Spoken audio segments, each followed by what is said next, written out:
চলো আজকে লাঞ্চের থালিটা খুব ভালোভাবে সাজানো যাক। হঠাৎ মায়ের মন সদয় হওয়াতে মেয়ের আজকে কিন্তু কপালে পোলাও জুটেছে।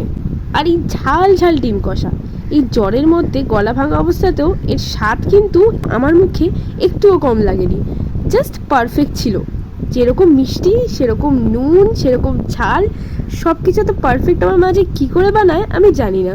এবার সাজাই মায়ের লাঞ্চের থালিটা। রোজকার মতোই অত ভালো আমি সাজাতে না পারলেও যাতে দেখতে একটু সুন্দর হয় সেই চেষ্টাটা করি। আজকেও ছিল আলু ভাজা, আর ছিল এই সুন্দর দেখতে পটলের তরকারিটা, আর এই পাতলা ঝোলের মাছ, এটাও কিন্তু বেশ টেস্টি হয়।